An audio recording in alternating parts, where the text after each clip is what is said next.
Hello and welcome to this week's edition of Fools Rush In.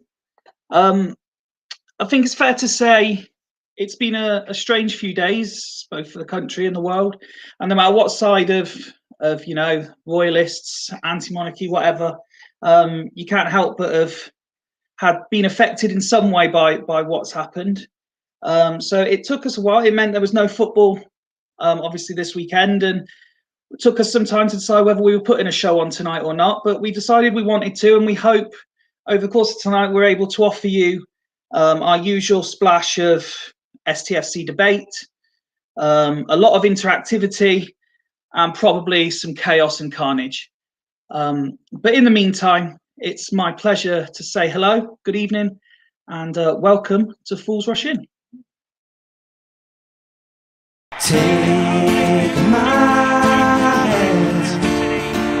Take my whole life too, but I can't help falling in love with you.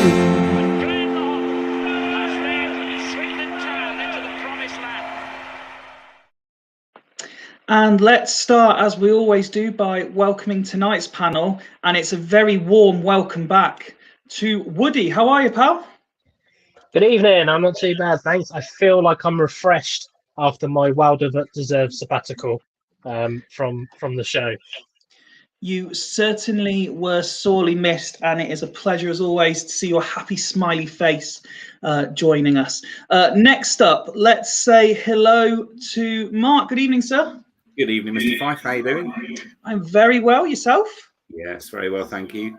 Nice bit of self-publicity you've got in the background there as well. Got to be done, hasn't it? I think it's only right to promote the show. Absolutely, absolutely. Next up, let's say hello and good evening to Rich. How are you, pal? Yeah, all good, mate. Good, good. Pleasure to have you with us tonight. You ready to answer a few deep delving questions? Yeah, absolutely. Always, as always. Always good to be back with you guys. Next up, BTB himself. Good evening, Ben. Evening, Fifey. How are you today, buddy? Very, very well. Thank you. Yourself?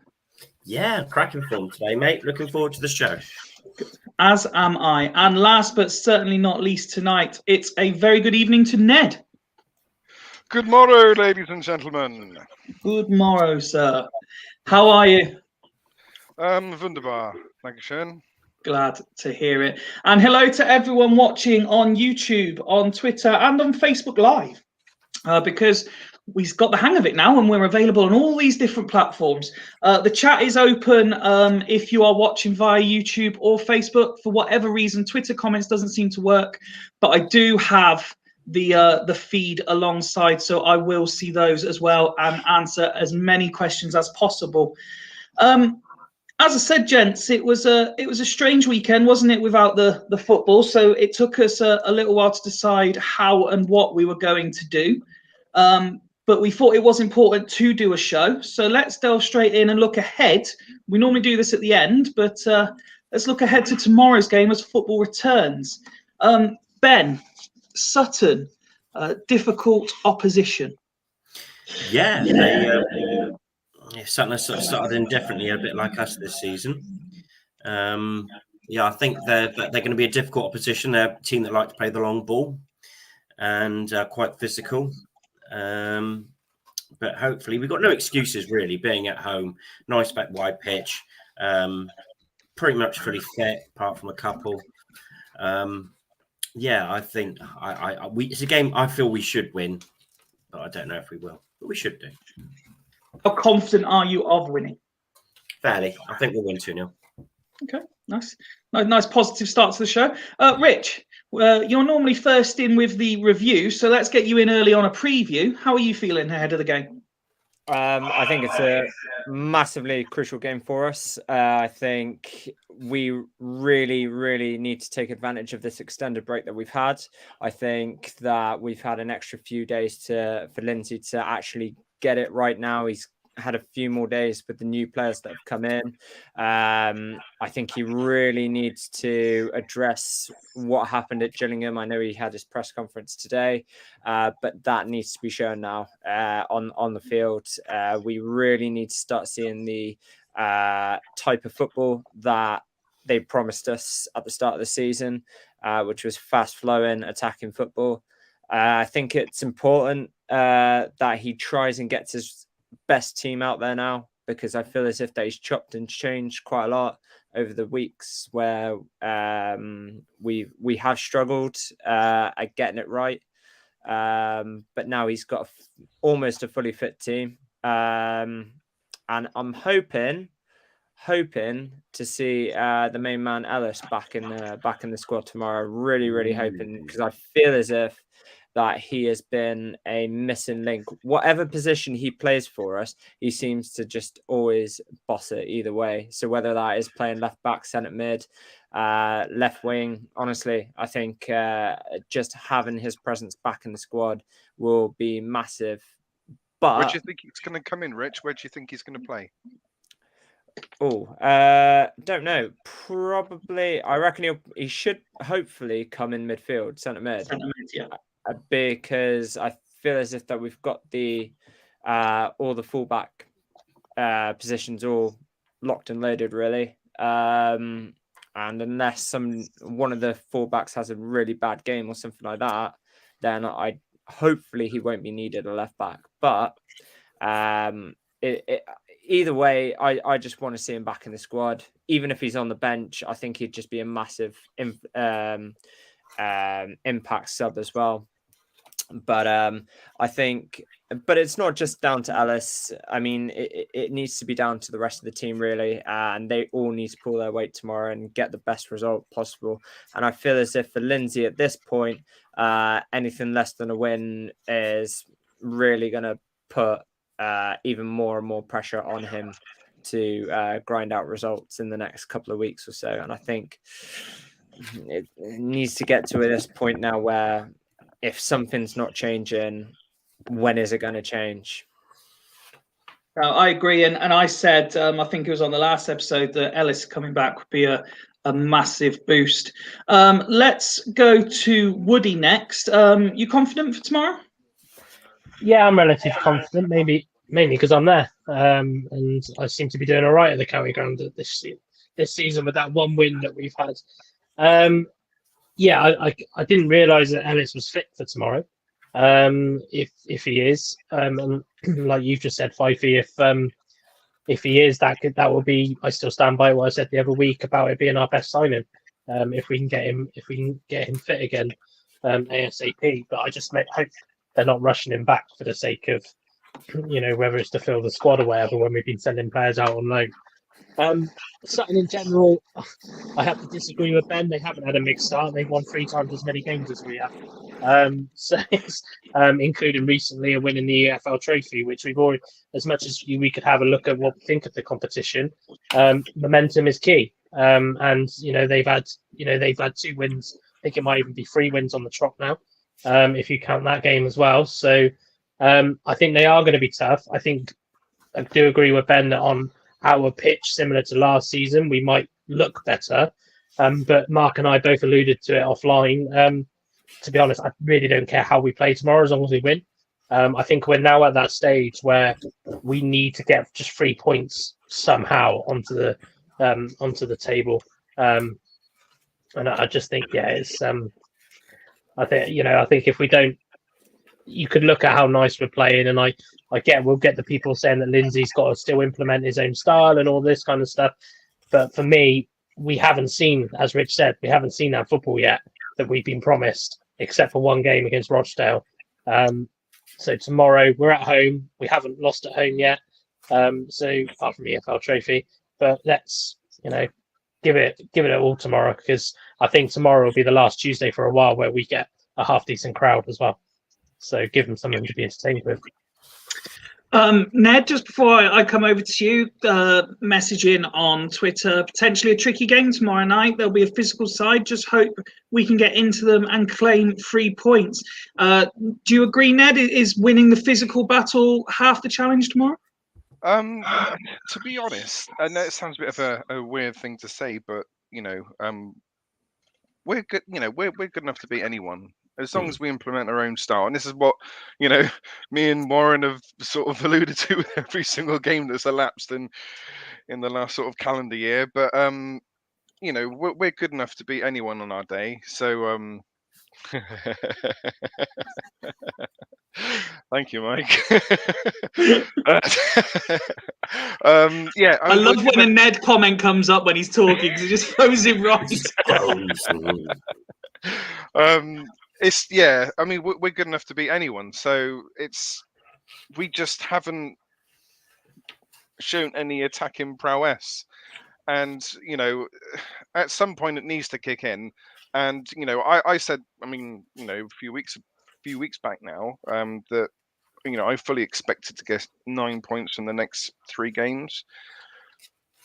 So if we don't win this game tomorrow, I really, really will be on that, Lindsay out brigade, because this is an absolute must-win game. It's a must-win game.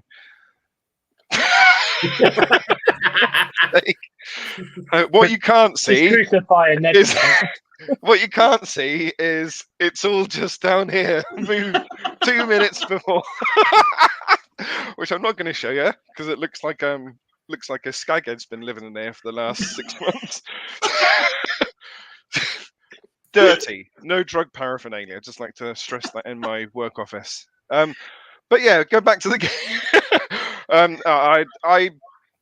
I haven't seen anything positive from the last game to see that we're going to score any goals tomorrow. I'm so deflated, with Swindon at the moment. I just hope something happens tomorrow to reignite the love. No, absolutely. And Mark, last but certainly not least on this particular topic, are you expecting to see a former Robin return tomorrow? I'd love to see Lewis Ward back tomorrow, just because I rated him as a goalkeeper, and I don't necessarily think we should have got rid of him. And I think that's echoed amongst a lot of other Town fans. Part of me hopes that he doesn't start. If you go by his league debut for us, which was against Forest Green Rovers, then if he pulls off one of those types of performances, we'd have a lot to worry about. But I think it's already been alluded to. He's not a shoo-in or for a definite start. But who knows? It could happen. Stranger things have happened. In terms of the game itself, I'm in agreement. It's a must-win game. Our season has to kickstart sooner rather than later. A couple of things that have to happen. We have to have a quick start and we have to get an early goal. I think that will give us the confidence. The only thing that does worry me, based on our current form, is will we then decide to go into our shells and try and defend the game out with a 1-0 lead? Which we're not very good at. Well, it's the big thing for me. This will be the biggest test of the coach's character. If that scenario were to happen, is he going to encourage the team to carry on doing the same things and make them attack and make them go for that second goal? Or is he going to do what he's already shown in recent games? He's quite happy. The Gillingham game is the one that worries me. We seemed quite content to not lose the game. And I just worry if we go in with that same mentality of being 1-0 up and trying to defend the game out, but we'll become our own worst enemy. I think psychologically the team's got a lot to prove. If we do win, it takes a huge monkey off of everybody's back and it becomes that, less of a pressured environment. I think that regardless of whether the players say, obviously Johnny Williams came out today and said 3 draws is as good as a win. Thanks to Luke Williams for that nugget. But it's got to happen, and it's got to happen tomorrow night. The longer this run goes on, the bigger a problem we're going to find of turning it around, and the less confidence the team will be when we do get ourselves into a positive position. So am I expecting to win? Yes, I am expecting to win because it's time to win. Will we get one? Let's wait and see. I was just going to say, Mark, very quickly on the whole going 1-up and then maybe sitting back. It would be no different to the last couple of managers that we've had that would potentially do that. And to be honest with you, I'm not expecting any different under Scott Lindsay, to be quite honest with you, unless he proves that he can do that. Because in terms of the games that we've seen this season already, if you look at some of the away games like Carlisle, for example, when we went 1-up, And, a Stockport again, we could have buried both of those games and we didn't. And we ended up drawing the game. So far, he hasn't given me any confidence at all in the fact that, except for the Rochdale game, but Rochdale were crap from what I was told. He's not giving me any confidence so far. I don't disagree with you, Rich. The fact that we have been in that position and conceded and then not gone on to win a game is what worries me tomorrow. I think about tomorrow's game. I think if we do go 1-0 up, I'm not going to feel that we're comfortable, even if we do look comfortable, because arguably against Stockport and Carlisle, we looked massively comfortable for long spells of those matches and still ended up conceding soft goals. So I don't know. It's not even about tomorrow. It's about for the full season. Until you get to consecutive couple of games where we're actually scoring 2-3 goals, then that's when I will start to have confidence in Lindsay. But at the moment, exactly. Just 1-0 wins is tomorrow I'll take anything. But until he starts getting a consecutive amount of games where he's scoring quite a few goals, then my confidence is very much on the fence with him. I have to say it's great to see, despite being away on holiday, Nick is here in the chat, adding in some valuable comments. I know a lot of people are desperately upset not to see Fools Rush In's most famous son on the panel tonight. But he is on holiday, and he is watching in the chat. Hello, Nick. I hope you are well, pal. I think it's only Ben that actually did it. So let's go round before we move on then and just ask you all for the predictions. I'm going to start with Woody, who's already had to defend his choice of mug this evening. It's certainly not an Oxford mug, I can tell you that much. It does, in fact, say massive legend on it. So it's basically wants to go on the back of every football shirt I've ever worn. So, Woody, I think you're scratching the truth a little bit there, Woody. Right, tomorrow we are going to win. I'm going to surprise everybody. 4-0. Yes. We're going to win them up. 4-0. 4-0. Jakey Wakey with 2. Say. I just wanted to... Go on, Jakey Wakey. Go on, Jakey Wakey. Come on, Jakey Wakey. Well, we'll cut that one short right there, Mark. I think we'll win. I think we'll win 2-1. We'll look comfortable at 2-0, concede some kind of weird freak goal, and then panic for the last 15 minutes of the game, trying to keep the ball out of the net. Okay. Rich?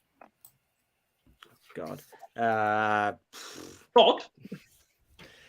Do we need some divine intervention already? I'm gonna go. I'm gonna say 1-0. 1-0. Ben, I think you said 2-0. I did indeed. 2-0 to the mighty Swindon. And Ned?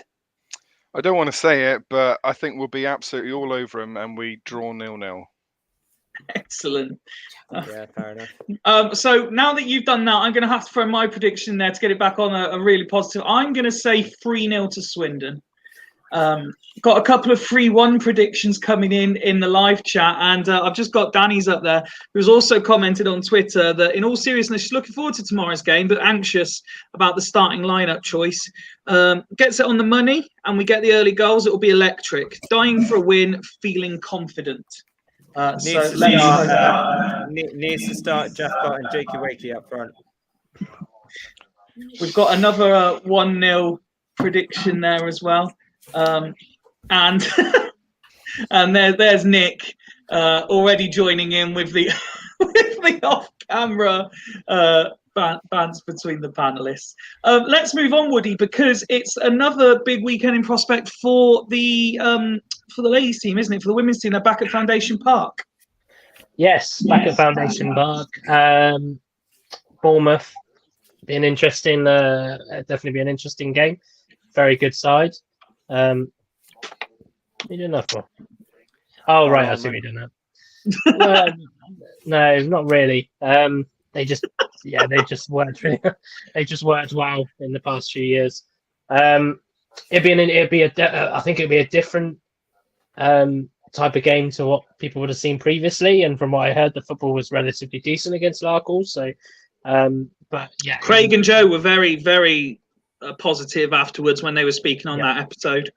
and I think if I was to speak about the first team a little bit, we do tend to be a kind of team that if we're playing against the football inside, we'll play football. So I think it's Bournemouth do play good football. There's no lie in that. I played them when we were at Abingdon and stuff like that. They are a good football inside. They will be kind of top half of this table, top half of the table. So it should be a really good game. But like I say, this is a great opportunity to just get people behind the team, because we've had, as we've alluded to before, when they were at Fairford, we might only get 50 to 70 people watching. Now there's an opportunity again to get more than 200. We've publicised it a bit earlier this time, and obviously for the right reasons. There was no football last weekend, so hopefully we can get a few people through the gate this weekend to really egg them on as well. And there will be hopefully some news with regards to further fixtures, including potentially one at the Counterground as well. So and this all helps. The more people we're getting through the gate at Foundation Park, the more the club are going to go, actually, do you know what? It might be worth us putting one on the county ground, and that's what it all works towards. And then from the youth section, obviously the under-18s start their campaign this weekend as well. Finally, after all the debacles about leagues, and then we get accepted into the Oxford League in the end anyway. And they welcome Barton United, who are people that don't know that area very well, very Oxford United orientated area. So it should be quite a contest when Barton comes to town for the under-18s. So yeah, and that's at Chestnut Springs in West Swindon, Lydia Millicent. If anybody fancies walking their dog and watching some youth football on Saturday morning. Absolutely. If you can get to either or both, please do, and give both teams all the support they can possibly get. We, of course, as we do with the men's side each time, wish them the very best of luck. And I'm sure we will talk about it again when we go live again on Friday night, just to give it a final push as well. And as much as I push women's football, it looks like it's also going to be the second game that I'm not there. Because the last one was my son's birthday, and this weekend's my daughter's birthday. But we might be there. We might still pop down. Bring her along, mate. The main event for tonight is obviously an Ask Us Anything feature, but I do just want to highlight this one, if we can go back one topic briefly, guys, because I don't want to lose the comment. And it's just a simple question. What sort of crowd are people expecting, given that the last game was postponed? Are we expecting I know you kind of alluded to it earlier, Woody, a decent crowd for a Tuesday night, all things considered, or sort of a regular Tuesday night? I think it will be. I don't think it will be a busy Tuesday night because of last weekend.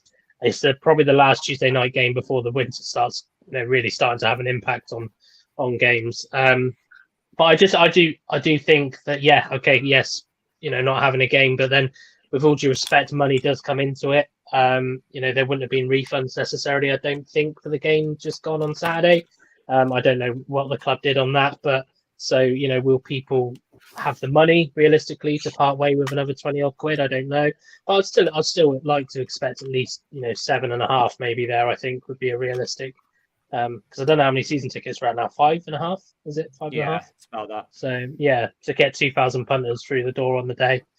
Sutton, I don't know how rest guys, but I know when I used to drive down to Sutton, it's not it's shorter by the like Hawke's Eye type thing. It looks like it's a lot shorter, but it's actually quite a beast to get to. So assuming obviously it's going to be a beast to come from.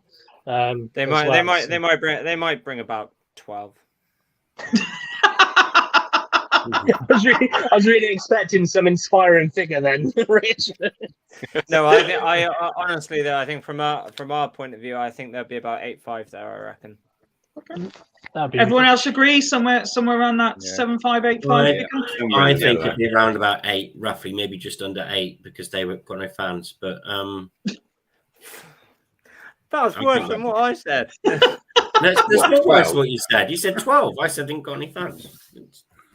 Yeah, so you're saying that they got 0. At least I give you some credit. I think there will be the sense of intrigueness as well from some of the fans as to kind of how we're going to treat the game beforehand, obviously, in honor of Her Majesty and things like that. So I think there will be some people that are genuinely just, because football was the only sport that couldn't show it last weekend, couldn't show their appreciation. I think there might be some people that want to still use that as the opportunity too. And like I say, whether, like you said, Fifey, earlier about the anti-monarchy or monarchy, that's put aside a little bit because we're playing a team that are probably a bit more pro-monarchy anyway in terms of their location. I'm not going to speak stereotypically there, but equally, we're at home, we're a military town, we're used to doing kind of things a bit, kind of make us sing and dance about things sometimes. Pomp and circumstance. Yeah, exactly. Yeah. So I think there will be quite a lot of intrigued people there as well to see what we do. And it's a Tuesday night under lights. I love a Tuesday night. Tuesday night under lights. I hope the club does something like reels off the national anthem or something so we can have a sing before the game or something like that. Paddy's predicting on Twitter between 7,500 and 8,000 in attendance and is going for a 2-2 draw. Let's move on to the next one then. And just before we came on air, the third kit was officially revealed. What do we all think to the green, white and kangaroo kit? Let's. Mark was last on topic number 1, so let's let him start on this one. Green, white and kangaroo, a winner for you? I'm on the fence with this one. I'm not quite sure what the point of the kangaroo is. I like the green, and I wish they'd have done a bit more with the sleeves, to be honest. It looks like they've run out of ideas. That's as much as I can send it. Would I buy it? Probably not. Okay. Ned? Well, I'm just wondering if it was part of the McCurdy deal that we nicked, nicked the copyright to their kit. I quite like it, to be honest. I like it more than probably the home shirt. But I'm not saying I don't like the home shirt, but it's just it's up there. It's very much similar to that 2017 kit, isn't it? Yeah. No, I get that. I can see where the likeness comes from. Rich, your thoughts? Yeah, I actually quite rate it. Actually, I quite like the green and gold, and obviously the white as well, innit? Like Mark said, the kangaroo has absolutely no relevance. It has no need to be there whatsoever. I mean, for us as obviously fans, which I guess the most important thing, obviously, we know what that kangaroo sort of symbolizes. Well, at least we think we do. It's obviously with our owner. But well, I'd love someone to come up with another reason as to why we put the kangaroo on the shirt. Marsupials. I mean, it just doesn't seem like a. I don't know. What was the marketing strategy around that? I don't Something get it. For the puma to chase. Yeah, fair point. Mind you, though, it's well up there, and the kangaroo is down there, so he's got a lot of making up to do. It's done well. But mind you, though, puma's probably Puma's much quicker quick than the kangaroo, though. Yeah, that's true. Not as quick as a cheetah, though. But hey. So what you're saying, we should have put a cheater on there? Yeah. I wonder if you had a race much, between a puma and a cheetah, which one would win? Cheetah. I would have a cheetah on a football shirt all day long, because at least that shows, like, we want to go for a game. Like, do you know what I mean? I don't want to cheat. Like, that fires them up. What on earth is going on? Fires them up a little bit. Do you know what I mean? I'd have a cheater on my shirt. Cheater on the shirt, cheater on the pitch. Well, what would you? All right then, Fifey. What would you rather have? Would you rather have a kangaroo or a cheater on your shirt? Well, I'm just, as per, I think Mark alluded to it off air, I'm just worried for the future of Rockin' Robin, personally. Yeah, I mean, at this rate, he's going to... Well, we'd had a shitty squirrel turn up at one point. We're going to have a little jungle girl with a squirrel. We're going to hold our own mascot Grand National. It'll be a zoo by the time we know it. Let's. I've lost track of who I haven't asked yet. I did Mark, did Ned, did Rich. Let's ask Woody next.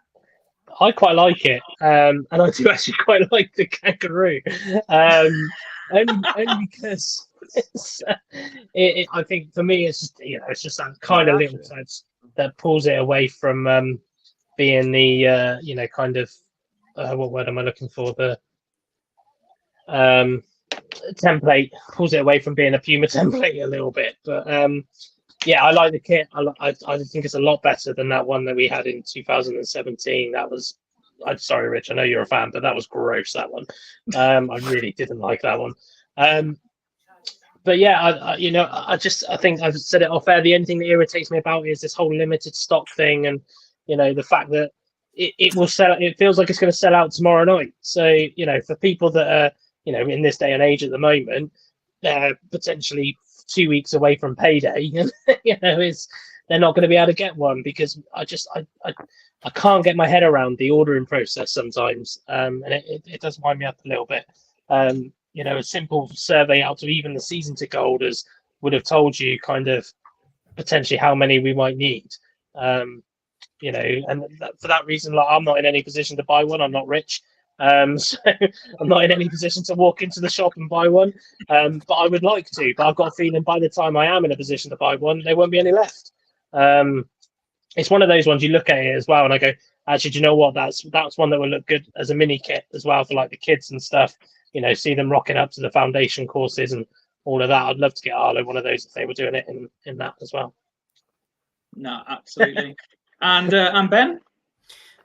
Yeah, I like it. I still prefer the home kit, but I do like it. It's one of those weird ones, though. In about 25 years, when Clem's been and gone and long forgotten, really, people are going to wonder what the hell the kangaroo's there for. It's just going to be a weird feature on a retro kit. But yeah, I quite like it. But I'm still, when I get the money, going to get the home one. Well, anyone looking to get one, as per the comments made there by Woody, I wish you the very best of luck, of course. Yeah, I think it'll be popular, and I think Woody is right. I think the limited stock will. It's a well-known marketing ploy as well. Tell people there isn't enough; they'll all flock to get one as quick as possible. There'll be some for Christmas. There'll be more for Christmas. I guarantee you, there'll be more for Christmas. Yeah, the worry is, Ben, and it's not that I don't believe you, but you tend to, throughout all the different podcasts you appear on throughout the week, you make a lot of guarantees. You can't get everything right. No, but I do get most. So Also, as well, if you're, my size, which some of you are, I'm bigger. Yeah, trying to get ones in our size at any shop is a pain in the ass because they only ordered like 3 of them out of the 2,700. So come on. I think the numbers in this little team prove that we need to get some more 3XLs. Can we have some real men's sizes, please? Rotund, especially in the Puma in town, big and tall section. Big and tall. Giacomo. Get Johnny Vegas to model one. Am I right in saying that there's? Am I right in saying this new shirt you can only buy it in store? You can't buy it. Yeah, I saw something. Yeah, I saw something online earlier about it. Oh, that's. It's a bit like when we released the purple. We obviously owe Royal Mail money as well now. Purple shirt, isn't it? Liam off Chimmy would be going mad because he'd just be like, "That's probably a cash fiddling scam." Oh, Liam hates Clem. He absolutely hates it. Not that I want to detract people's attention away from this conversation, so I'm going to retweet it now. But as soon as this broadcast finishes, please go look at the retweet from Danny that I've just done, where she's clipped just a small section of Ben when he's not talking, and used the tagline. Send us a signal if Nick is in trouble and needs help. And Ben's just making a suspect little gesture. And it's really made me laugh. It's superb. Brilliant. Oh, we definitely need to get Danny on the creative team here, that's for sure. I was going to say, I'm sure Craig could Photoshop Craig's going to be clipping it up. Literally just have the mustache just moving. Yeah. That brings us on to tonight's main event. And as we said, with everything that's gone on and the no football, we weren't sure how tonight's episode was going to go. I mean, we've covered pretty much all the proper STFC topics, and we've only been going half an hour. But we do want to try and offer some form of light entertainment on a Monday evening. So we opened it up on all of our social medias, and anyone watching still can send them in live, and we'll flash them up. We offered you the chance to ask us anything. It can be Swindon Town related. It can be about the podcast. It can be about us in general. And you certainly didn't disappoint. Thank you to everyone who sent some questions in. We really do appreciate it. There is a mixture of group questions and individual questions, so I will try and share them about fairly. Again, if there's any follow-up questions or new questions anyone watching wants to add, throw them in the chat, and we will certainly do our best to answer them tonight. But gentlemen, if you're ready, then we will start from the beginning with a couple of Swindon Town themed questions, and this one is for everybody. And again, just throwing it out there, you know us by now. They do not have to be serious questions. Hence, some of the ones you're about to be asked. So the first question: you are entering the town end. You fart and you follow through a little.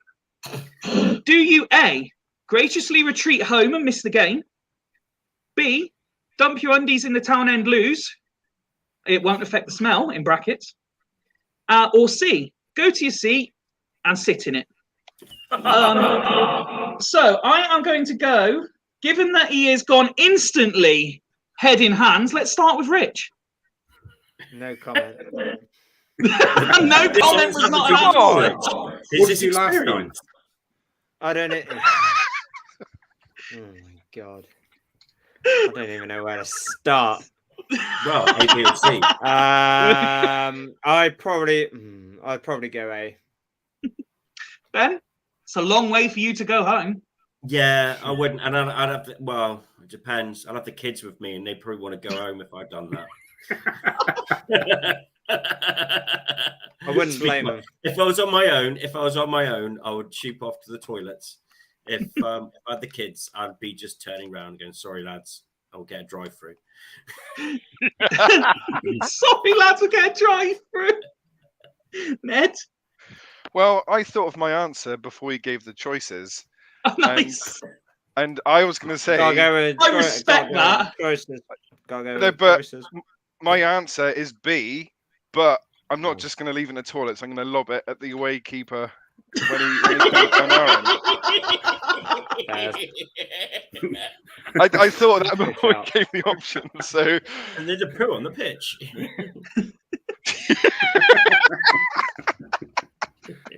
Oh, Jesus Christ. No. Let's go to Woody next. No. I would do B, but I wouldn't leave it in the toilet. I'd put it on anybody who shouted forward. When That's a good one. Like, That's a good one. Forward! Shut up! Literally, stop talking shit. I think I know who you're going to put it on top of his head, and he sits in the town end. I'm pretty sure I know who you're going to do that to. With the guy next and that's to all him. I'm going to say. Mark. Yeah, option B all the way. I mean, the other two aren't even worth consideration. I mean, obviously, you'd have to.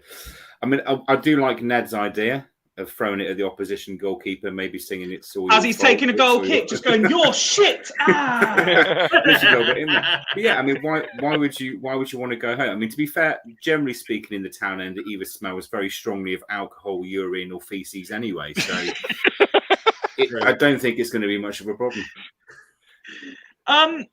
So for me, because I'm not gonna not answer these myself. I think it depends on how much. If it was just a little bit, then I could get away with C, I reckon. Just about. If it was a lot, I'd give it to whoever I'm with and say, did you have to? Look around giving dirty looks to everyone every couple of minutes. Go.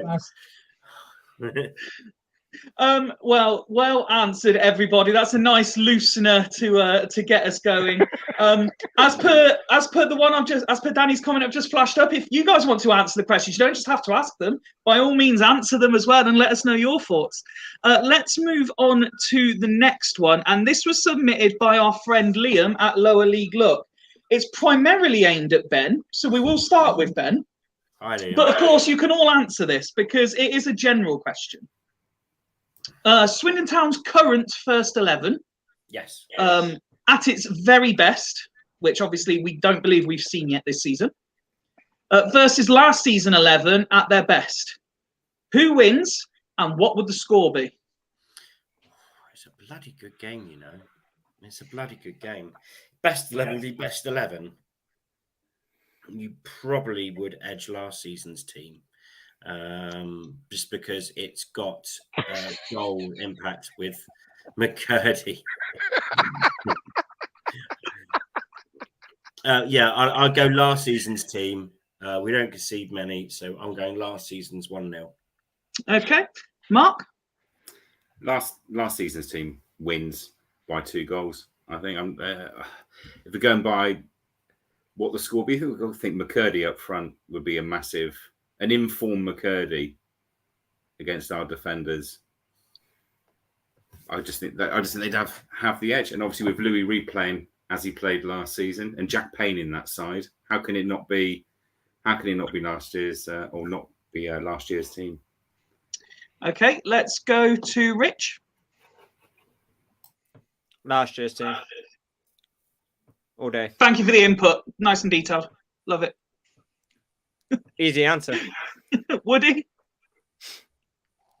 Well, if you're thinking about this tactically, right,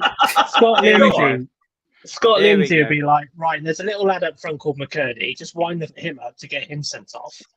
Right? That's true. We are absolute draw specialists this year. There were times last year that our best 11 couldn't hit a barn door either. So I'm going for a 0-0 draw. 0-0 draw. Ned? Only Only this McCurdy team gets had a out. soft underbelly. This team's hard to beat. But what you got to remember is in the question, it's the best of last season. Yeah, it's the best versus the best. Yeah, And they'll be absolutely wiping the floor with us. So I agree with Nigel. I'd probably go with 4-0. 4-0. I think last season's team at their best do win. I don't think it's quite as convincing. I'll go for 3-1 to last season's team. We have got a couple more Swindon Town questions, but we've had a live question come in on Twitter from our new best mate, Paddy, who really does surprise me how much he does actually love our show. Thank you very much for the constant stream of kind comments. Who on the panel busts the best dance moves, and can we have a 30-second example, please, gentlemen? Lol, winky face. What I would say to that, if you've seen the video, Rich knows how to bust a move. I think when we've had Fools Rush in nights out, we'll take plenty of photos, but it's very, very rare we record anything, mainly for our own sanity and safety. But it's well worth a watch if you do catch us on a Fools Rush in night out. I would actually say Woody and Ned might surprise a few people. They got a few moves in them. Once that they have to have a couple of sherbets, but they've got a few moves in them. Woody can do the worm, by the way, guys. Is this true? Because we haven't seen this yet. No, you're mistaken. I'm the person that looks like a worm. Oh, yeah. Sorry. That was my bad. Sorry, I misinterpreted that. Sorry, misinterpreted that. My bad. Woody, who do you think would win a Fools Rush in dance off? I reckon Craig's got some moves. I'm trying to think of Butlins weekend. Yeah, I reckon Craig. Now, Mark, you haven't actually had the pleasure of having a Fools Rush in night out yet, but just from what you know of us, who are you backing to win a dance off? Well, it's 100% Rich. I mean, those moves doing the robot is just phenomenal. I'm hoping at the Christmas night out there's a video of me and Rich reenacting that, because that is just gold, absolute gold. You'll probably be doing God it help to the us. song Gold. Even better. Let's make that happen. Let's make it happen. Let's make it happen. Rich, are you backing yourself in a dance-off? No, I've done shows before, and I've been asked to. I've had to dance in them, and even I say to the director and stuff like that, I cannot. No, do not get me to dance. I do not want to dance. I hate to dance. No, not a chance. I mean, don't get me wrong. After, if I'm absolutely plastered, like sort of thing like that, I'll probably go for it. But even then, I'm just like, nah. Who else do I reckon? I reckon Craig is a dark horse. Yeah. Ben? Oh, it's Rich, isn't it? We all know it's Rich. We've all seen it firsthand, especially when we've had a few, and we'll all be mimicking it next time we go out at Christmas. Oh yes, we're all definitely doing We're all this. doing it next week, all around You Rich can. in a circle, and he'll join in because be battered. You can if you like, but I won't be there. Oh wait, no, Rich. Oh, you forget will. the Christmas night out's in Panto season. Oh yes, you will. Oh, Jesus Christ.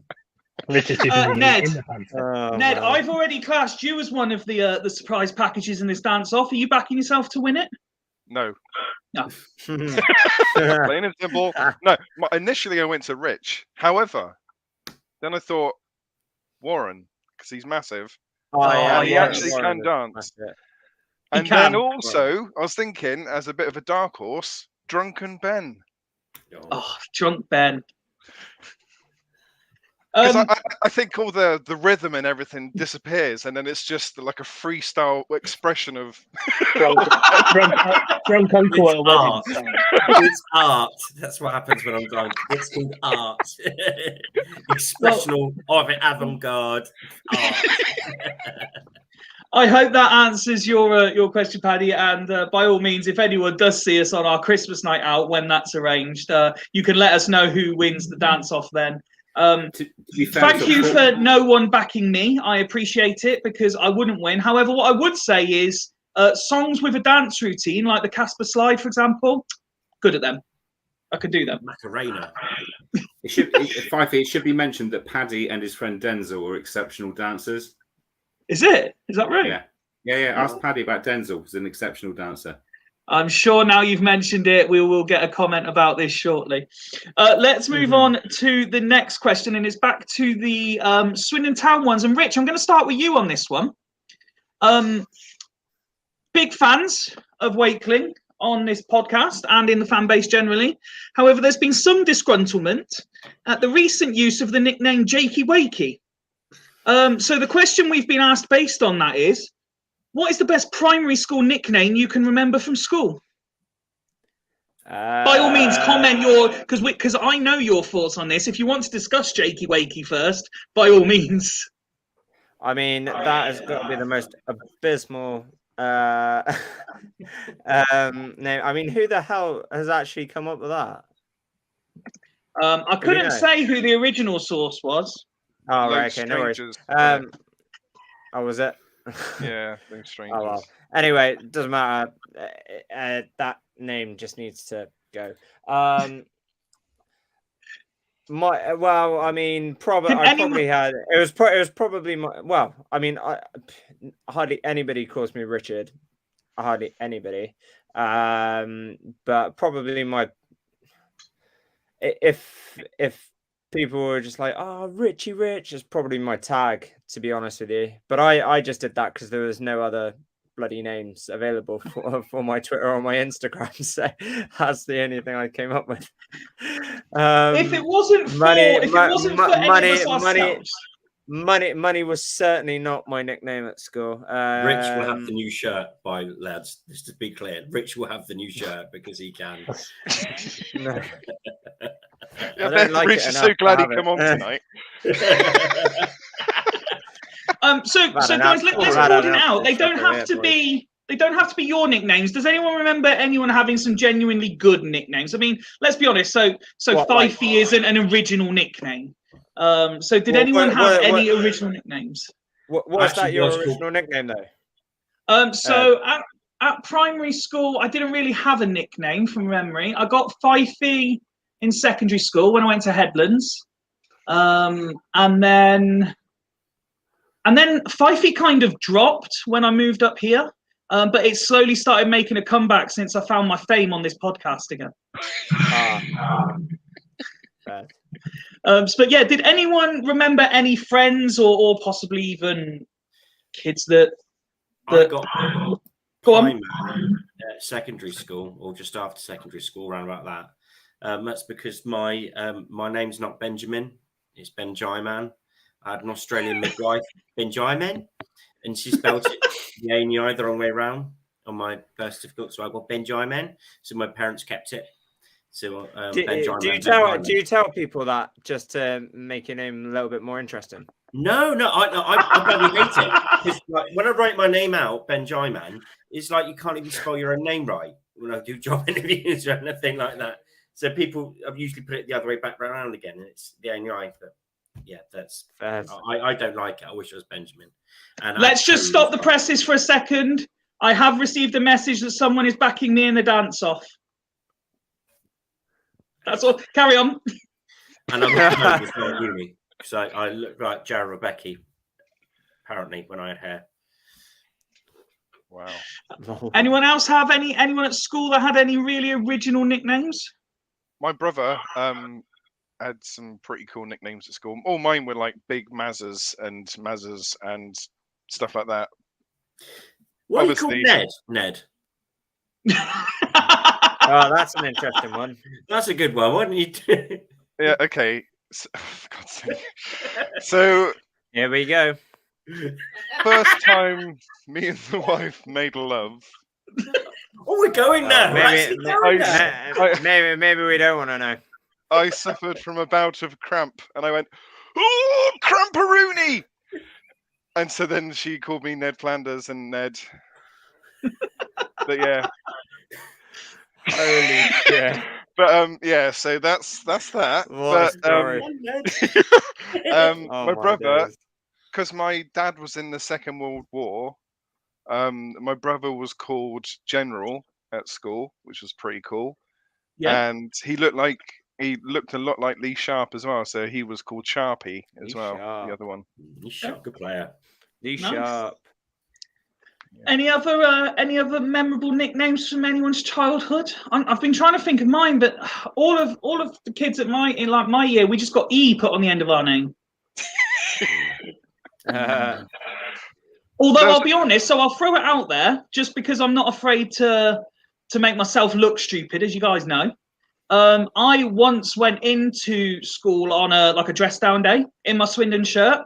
It had my name and a number on the back, but you'd think kids would understand my name by now, but obviously it just had my normal surname. And I had a kid walk up to me and say, "Why does your shirt say Fifi on it?" And then for a good 6 months, I was being called Fifi at school. Now, it wasn't even like it said Fifey at that point. It just said Fife. But I was being called Fifi for a good 6 months at school. How many of the kids at school were illiterate? Well, we went to Headlands. Oh, that all makes sense then. Yeah, that all makes sense. That all makes sense. I'll have you know, my year at school were very, very good. It was Kingsdown and St Joe's that were the problem. Did you have a group of friends? They destroyed us. They destroyed us. Were you on the school bus? Yes. I was stood watching. I was on that school bus. when all the kids were lined up both sides of Clyde Parade throwing stones at the bus. Yes. Right, quality good times. I'll fucking teach you for keep throwing shit out the windows at us for the best part of 2 weeks. We certainly didn't do that. Well, you fucking did. Anyway. Wasn't me, that. No, of course not. Quickly retract. Anyway, I should have known you were a St. Joe's boy. I should have known. Anyway, as a kind of coincidental follow-up question, Nick actually sent one in knowing he wasn't on the pod tonight, asking, is there any STFC players who have had good nicknames that people can remember that stand out? I'm guessing Ben's going to go straight in and say Turbo. Yeah, Steve Robinson, Turbo. Zippy, Bowden. Zippy Paul Bowden, yeah. The Fridge. Colin Calderwood. Yeah. Killer Kilcline. Green down gang. Yes. What school? What school did? I'm not sure who Danny's asking. What school? So I went to Headlands. Rich obviously went St Joe's. Woody, I can't guess where Woody went. He's too kind of social chameleon. Which school did you go to, Woody? I was Green Down Massive. Green Down as well. Green Down. Oh, there we are. You Green Down then, Mark? Yeah. Yeah, 93. I left there. Long Ned? time ago. Well, I went to Wasn't even Churchill born. before it went downhill. All right, son. Ben? Churchfields was another one of our rivals. Deer Park in Cirencester. Siren. There you go, Sunny Danny. Siren. You've got our secondary school history there. We clearly have a fan in the audience. As soon as that announcement was made, this comes up. Yes, Woody. The massive are about. I will say, most of my friends went to St Joe's. I was very much HMP Green Down. It wasn't when I went. It was all right. Brilliant.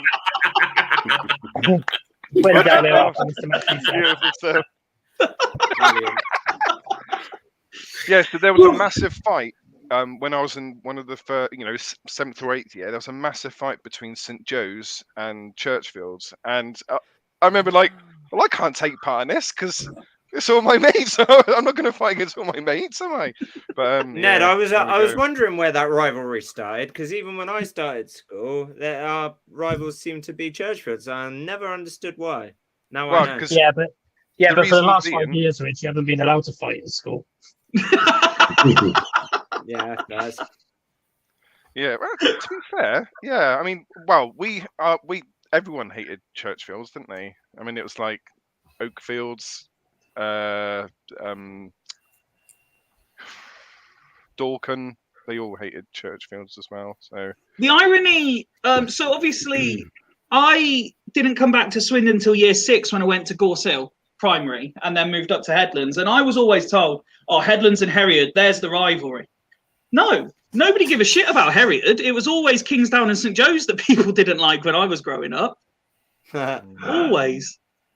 But there we go. Let's move on from school and nicknames. And we actually have had a question in the chat. I just need to. Was Fifi why Headlands got shut down? No, it certainly wasn't my fault. Headlands got shut down. There were many other problems other than me. I think we may have touched on this once. Where is it? I need to scroll back up and find the question. I've been asked, can Falls Rushing fans join the Christmas night out? Of course they can. Yes. Where is it? Here we go.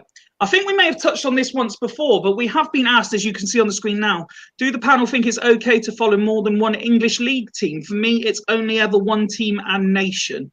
For me, I think you can only support one team. So, for example, obviously, I am a Swindon fan. Growing up when I was a kid, David Beckham was my favourite player, so I would say Man United. And to keep the Premier League interesting, I would prefer Man United to win than anybody else. But I am a Swindon fan, and if Swindon were to play Man United, I hope Swindon would absolutely dick Man United. But that's just how I would approach that question if that answers it in any way, shape or form. Let's ask Ned. Well, I am strictly Swindon, but when it comes to the other half's father, he supports Spurs, so I have got an interest in Spurs. But apart from that, it's 99.9% Swindon. Ben? My family are from London. My dad's a Spurs fan. Well, he follows Spurs. He's not really big fan, not anymore. So I used to have a passing interest in Spurs when I was growing up, which connected me to Swindon back in the day because I was a huge Spurs-Swindon connection. Now I'm all Swindon. I quite like Spurs to do well, but I don't give a shit, really. They lose, I don't care. Just to before we go to Woody, we've received another message on Twitter. Less of the Headland slander, Rich. We are an intelligent bunch. And then the R is spelt just with an R. That's why Headlands doesn't. That's why Headlands doesn't exist anymore. That's because we had to become everyone wanted to go to Headlands. That's why they had to become an academy. Oh yeah. To be fair, St. Joe's only does exist because of the complex behind shutting down a Catholic college. It's the truth. I need to be a consultant for the education sector. It's the truth. Woody, one team or is more than one team okay? Serious face. So I think it's fine to support more than one team. Mainly because I do. I think actually you're right. Fan and follow is probably the other one. I've got, and sometimes it depends on, like you say, with family and stuff like that. I've got a lot of connection to Spurs, so I've followed Spurs probably longer than I've followed Swindon, arguably. But like it's, I'm from Swindon, but then I've got family from London area, so sometimes you follow who your family supports. But yeah, I think this kind of question is the tricky one for things like Sunderland fans when they supported Sunderland when Sunderland were really good because they wanted a Premiership team. I was just leaving it up long enough to make Woody laugh. I knew he'd laugh eventually. Yeah, when Sunderland were good enough to be in the Prem and now they're down with Swindon, it gets a bit complicated. Or near Swindon, should I say. Or were near Swindon. Mark? Yeah, well, for me, and I'm very much a traditionalist when it comes to supporting the town or the city from where you're of birth. So, it could only ever be Swindon for me. But saying that, growing up as a child in the 80s and, went to Wesley Primary School, and even back then, most of the kids were all Liverpool, and that's what first as many different schools as possible. Yeah, first kindled my interest in football was at primary school. I can sort of remember now being sort of 6 or 7 and not really having much of an interest, and then getting into it. And obviously, everyone was pretty much a Liverpool fan then because they were the most successful team of the day, and it kind of sticks with you. So yeah, I mean, a bit of a soft spot for Liverpool, but if they didn't win the league like they didn't for the best part of 30 years, it wouldn't bother me because it's all about the town. Rich, is it okay for someone to say support Swindon and Chelsea, for example? No, I mean, I think from my point of view is partly agree with Mark there, but I think it's also, the way you're brought into football as well. For me, I don't come from my family, they're not really football fans at all. So for me, it was just getting myself into football itself, and I was at primary school at that point. Everybody was sort of talking about Premier League teams and obviously it being big back in the day and stuff like that. So obviously I wanted to support a team that was against like my mates. Basically, I didn't want to support the same team, so I ended up supporting Chelsea. And but obviously the more that I was going to football matches, I was obviously going to see Swindon Town matches, the more I became massive Swindon Town fan, follower of the Swindon Town and stuff like that.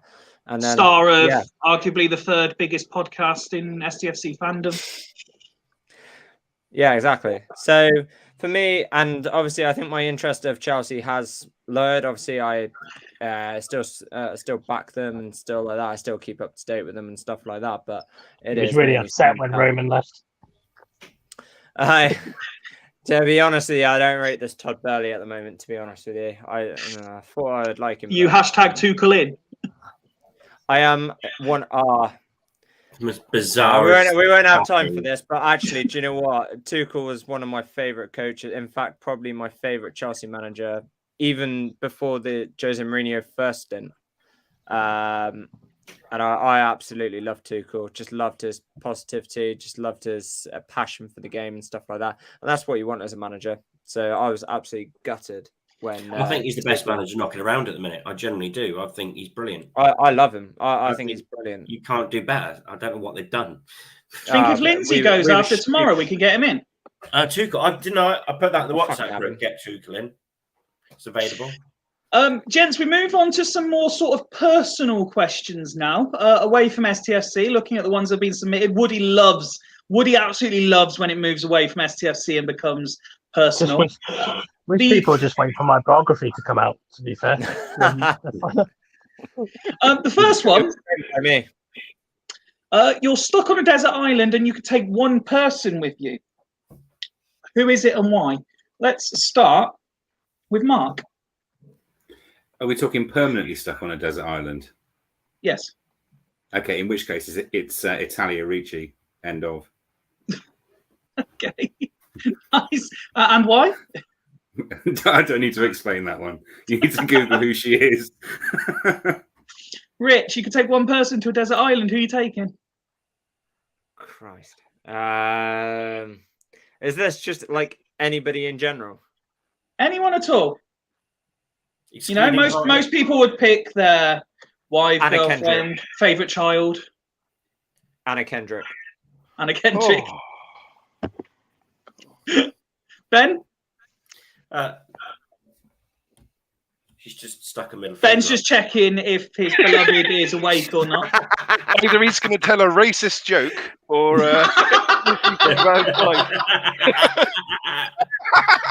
Ben Clear. She Ben sat Clear. directly opposite me. Or behind me, I should say that. And failing Sarah, if Sarah tells me where to go, and I ask her to go on this desert island, one of my old best mates, and now emigrated to Australia, who I went to uni with, and then shared a lodge together at the holiday park. I think it's the best years of our lives. And then he You loved the holiday park years, didn't you? Oh, do you know what? There is We're no always hearing better about the job holiday in park the years. world than how many years? 7 years I was at a holiday park. It was blinding. Best years. Ned, who are you taking? can I like tape my kids to my wife so then that's an all-inclusive answer? No, That's just one one of them. kid now. Nope. Oh, for fuck's sake. No, just one. God, choose your favorite kid now. Come on. Favourite Ned. kid, Ned. His Come on. favourite child. Come on, no pressure, mate. Here we go. Jesus Christ. Got to pick favorites. I've got 4 kids. That means 3 of them get to stay at home. They don't have to Potentially be on the 5. desert. Pick What's that? Mrs. Mate, you'll be fine. I said it. Oh. Yeah, so if you've got 4, it means 3 of them can stay with their home comforts, like their Wi-Fi and stuff. If I take the missus, she'd just be upset the whole time because the kids aren't there. That would be horrendous to be around. So, oh, God. Just pick your favourite kid. Gillian Anderson. Gillian Day long. Anderson. Oh. Or anybody else. David Yeah, Attenborough. David Attenborough. David Attenborough. Well, at least Oh, he could talk God, to you no, about he the would bore me animals to that are death. talking about the island, couldn't he? Woody, who are you taking? Robert De Niro, no explanation needed. A character or the actor? One of his characters. Robert De Niro or the a actor? character? Robert De Niro. Who plays Robert De Niro? You don't want the guy from Taxi. He might be a bit Michael, that's brilliant. Sorry, I'm just seeing this comment.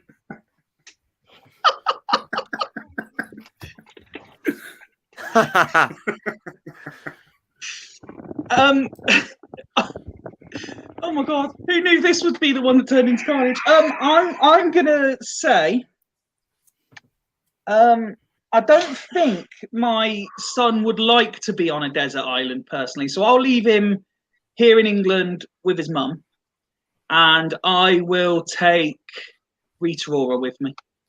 Rita Ora.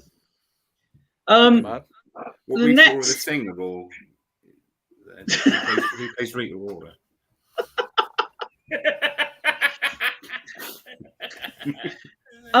Next question is, what is your most prized possession, Ben? My prized possession. Oh, it's got to be one of them Lego models, surely. Do you know what? They are pretty good, though. They are pretty awesome. I did give them a lot of time. I do like a lot of things. I've got something hanging up on the stairs. I've got one of my shirts. It's only Kevin Amanqua's one, but it's a shirt from Wembley in 2010, and that's framed up. I quite like that because it's a match worn shirt from Wembley. Yeah, What a player as well. Kevin What a Amanqua. player. Oh, yeah, well, Underrated. Underrated. yeah, Majorly massively underrated. underrated. Thought he was Massively quality. underrated, Kevin Amanqua.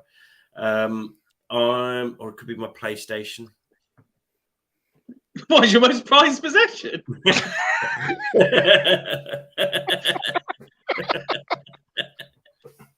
Yeah, no, go for the shirt. Oh, Okay, yeah. Kevin Amanqua's shirt. Woody, your most prized possession? My Wi-Fi.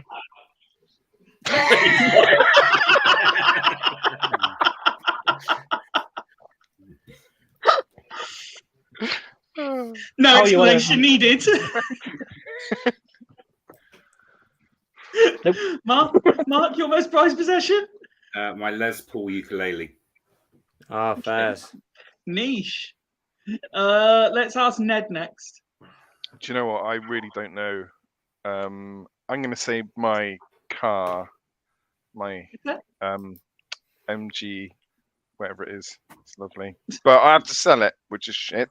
On a note, if anyone wants to buy MG, Not your most Oh, prized. it's turned into an Hear me. advertising. Turned to your most prized possession. Now you're selling it off. thanks to working from home, we don't need 2 cars. And I believe that means Rich is last. He's got Well, so many things on his walls behind him. Would have been my car, but I'd have to say it's probably my phone. Money. I don't think I could live without my phone. Money. As sad as it sounds, it would be my phone. Again, the obvious answer for me would be to say Aiden, but I don't class him as a possession. He's a person.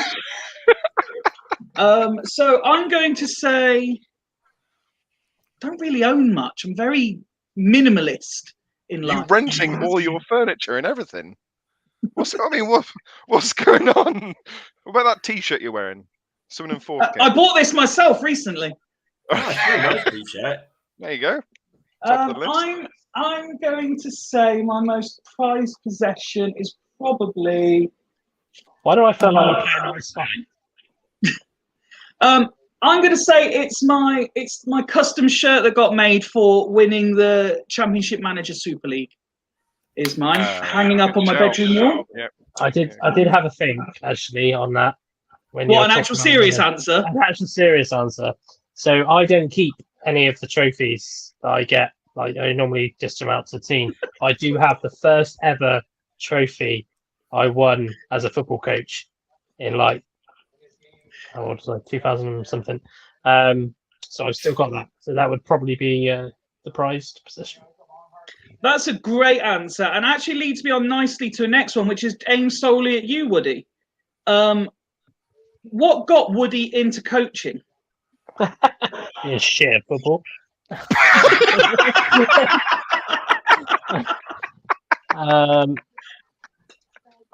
This is going to sound really strange. The game Football Manager got me into coaching football.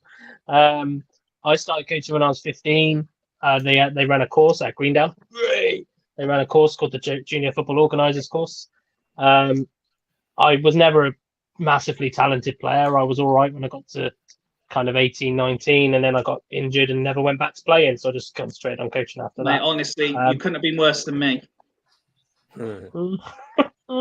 Put it this way: when I started playing, like kids football at 15 years old, the team I played for, we were particularly shit. Second worst team in our year group. And when we got we got a different parent into coach, and he went around everyone and said, "Forget where you've been playing before. Where do you think your best position is?" And people started going around, like the centre backs would be like, "Oh, I think I'm better in centre midfield." Some would say, "Oh, I better striker." He came up to me, "So Fifey, where's your best position?" I said, "No, probably sub where I've been playing." Okay, yeah, fair enough. Mine's not that bad. No, to be fair, and I've still to this. I tried to go back playing for a little bit, but I just enjoy coaching more. I get more out of hopefully making players better, and kind of, it feels better to have success shone through 25, a squad of 25, than it does success through myself as a person. So, how noble of you! My main reason for not being yet awarded my MBE for my services to football.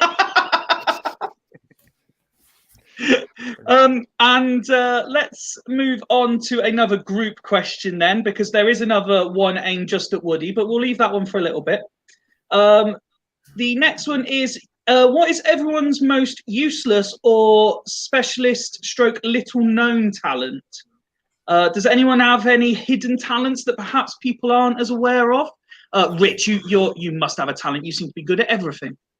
So name something that people don't realise you're good at. Obviously not dancing, the way you were talking earlier. Yeah. I don't really know if I want to say, because the thing is, people will probably ask me to do it, and I don't know if I really want to. I wouldn't do it live on this podcast, put it that way.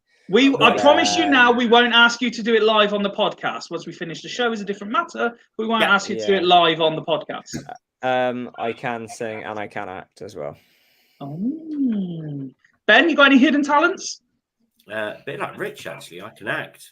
I did a national diploma, and I went to study at Blackpool as well. I did a HND a little bit, and I've done a pilot called Divine, which was a vampire thing that didn't do anything.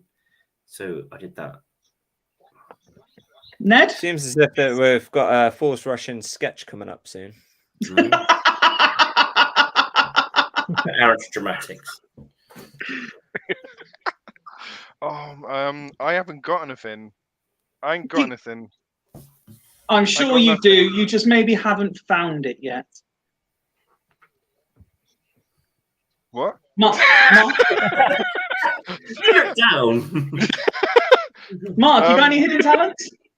Yeah, I don't know if you remember, there used to be that duo that used to do puppetry of the penis. Did you ever see those two that used to have to make things? Yeah, it's not that.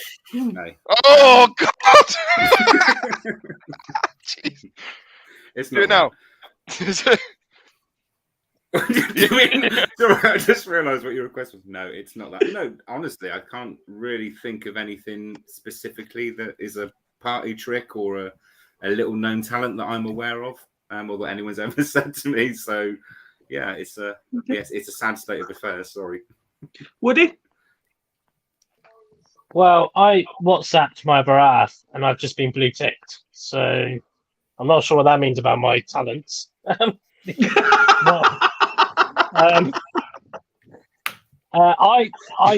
do also, with Ben and Rich when I was a bit younger, do also have acting and singing in my blood. Okay, nice. Not anymore though. My balls dropped. Do I have any? Do you know what? It sounds a cop out, but no, I don't think I have any obvious talents. Never mind hidden talents. I'm arguably like the most beige. Like you look at beige in the dictionary, then you just see me. I suppose You're the best podcast presenter that I know, Fifey. Oh, that's very kind. But also, Craig is now absolutely fuming. He's also said that to the 98 other podcast hosts he's had as well. Claire has messaged it on Twitter. She can complete a Rubik's Cube, is her answer. Oh, that is a skill. Yeah, that's a good skill. Absolute skill. And something that, of course, we now want you to prove by putting a video on Twitter so we can all see it. Yep. Next question, gents. A more serious one. I think it's time for a serious one. In one of our previous shows, we spoke about mental health, and it was very helpful and well received by many. Off the back of this, what do the panelists find a useful way to manage their mental health when they identify that they are struggling? Now, Woody, I know you weren't available for that episode, so maybe it's a good one to start with you, Anne. well, naturally, it kind of falls in my job a little bit as well anyway. But the general bit of advice I've always said is just to talk, whether that be to a stranger or to a telephone line or to a friend. I think that's I don't think there is the best way to deal with it. Everybody will have their own ways of dealing with it. Absolutely. But realizing that everybody has mental health, everybody has it, and not being afraid to talk up would be always my first port of call as well, even in my line of work. No, that is a solidly strong answer. Mark, anything to add? Yeah, keeping yourself busy. I always find that if I've got too much free time on my hands and things are starting to go a certain way, I find by giving myself extra jobs to fill my time helps me get through it. That's just a personal thing. Obviously, it's not always as simple as that for people, but hopefully that might help someone. Rich? Yeah, no, it's, just what the boys have just said there, Woody and Mark. Yeah, I completely agree with that. Talking definitely is for sure. I mean, for somebody that doesn't, I've not really dealt with it myself, but I know I've got mates that have, and I do talk to them because I want them to sort of open up to me, and so I can help them. In terms of, again with Mark, yeah, keeping yourself busy, absolutely for sure. I think just going out for walks, maybe if you like listening to music and stuff like that, just get your head out of the game and stuff like that. I think that's always a good idea and stuff like that. So but yeah, anything that can keep yourself busy and stuff like that. That was absolutely going to be my answer. Actually, I'll be honest. I've on the odd occasion, I find myself, feeling a bit down. I'm getting better at it, but I'm pretty crap at talking to people about it. But I do love just putting my headphones on, putting whatever music on, and music can instantly find my mood that I'm looking for and change my mood. So music's a big one for me. Ben? Depends on the individual, really. It really does depend on the individual. Oh, completely. Myself, it would be company. Company, and to keep yourself busy, keep your mind occupied. They're the two little things. If the people surround yourself with people that you trust and you love, and the people that just generally make you feel better anyway. No, spot on. And Ned?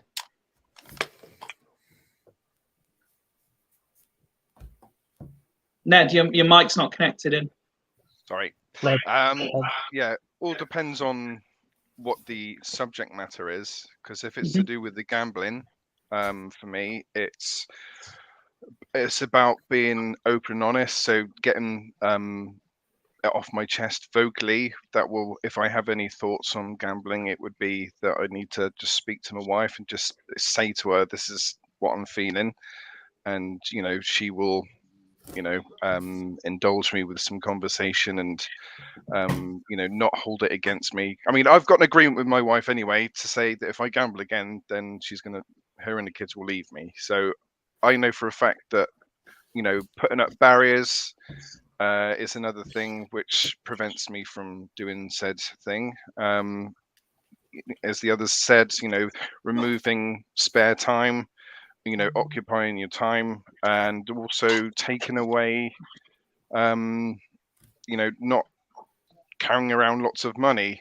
Yeah. That also is another way of stopping said thing. But even if it's like that you're feeling sad or you're feeling lonely or whatever the case may be, it's just reach out and honesty is just, it's just makes you feel so much better about everything. So there's nothing to hide. You get everything off your chest, and and we're all lucky enough to have people around us who love us and we love them. So yeah, just being open and honest is the way forward for me.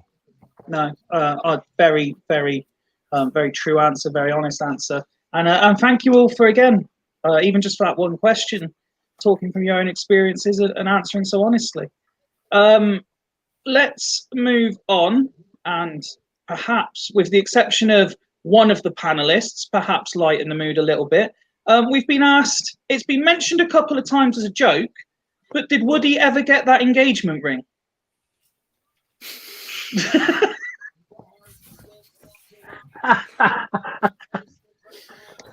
No. Do we? No. Oh, No. You guys would be the first to know. That's very good. Well, maybe not first.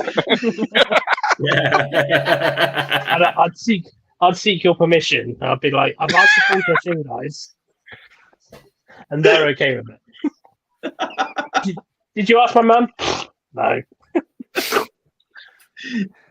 come on, Woody.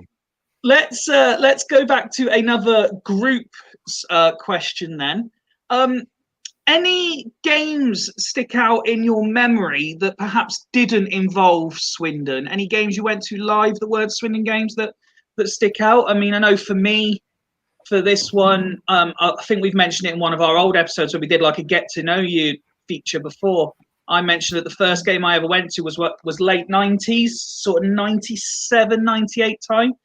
We were living up in Scotland at the time, and my dad took me to see Dundee United in a UEFA Cup first round game. Couldn't tell you who they played. I just remember loving the colour. Obviously, everything's orange at Dundee United anyway, but the colour, the sounds, the smells, and that was my first sort of real look into football, and that's where it grew from there. Any of you guys have any ones that don't involve Swindon that stick out? Yeah, 100%. Is that me echoing there? Barcelona versus Celta Vigo at the Camp Nou, back end of the late 90s. Saviola and Overmars scored for Barcelona. And that was after being reduced to 10 men with Patrick Kluivert sent off a headbutting after 10 minutes. I was way up in the gods in the stadium, and I can remember, obviously, Kluivert getting sent off. I was there with a few of my English beer drinking friends, and obviously we got a little bit leery, and the amount of people that turned around with fans telling us to pipe down, who suddenly realised there's a completely different ethic out there. But yeah, that was a phenomenal game. Nearly 100,000 people watching a game of football. Wow. With all that noise was just something special. But they've got it right there. The other thing that I really remember about the day, it's quite a sad thing really, is how quickly the stadium emptied after the match. It's just like for the number of people that were there, how quickly everyone was out, gone, on transport. It kind of puts us a little bit to shame with some of our stadiums. But yeah, fantastic game of football. Anyone else with games that jump in as soon as I ask that question? I lived in Blackpool, obviously when I was studying, as I mentioned a bit earlier, around the time of Millennium. And I used to like that, drop down and watch Blackpool every now and then. I remember a game playing Luton. Sometimes I go sit in the away end, sometimes I do the home end. I remember it finished 3-3, and it was a blinding game. I can't remember any memories of the players that stick out in mind, but I remember being thoroughly entertained. And it's really weird going to a game where you don't actually really care who wins. But you just want it gives you a whole different slant on football, doesn't it? Yeah, it's just really enjoyable and just like cheering on both teams. But obviously, you sit yourself in the way. Come on, Ben, get off that fence and pick a team. Yeah, but it's just great, and I remember it being thoroughly entertaining and a real good time. It just sticks in my head. 3-3 draw of Luton, Blackpool Luton. Rich, you been to any games not involving Swindon that stick out in the memory? Yeah, probably any of the Republic of Ireland games that I've been to be honest with you. I think it's just prior to obviously whenever you're in Dublin, Ireland, obviously the fans are just so rowdy. I remember Ireland and Austria in 2017. Before the game, I met up with all my cousins, which is quite rare. A lot of them are based all over. One was based in the States, one was based in Australia at the time. So they all came back and we watched that game, and it was just absolutely unbelievable time prior to the game and stuff like that. So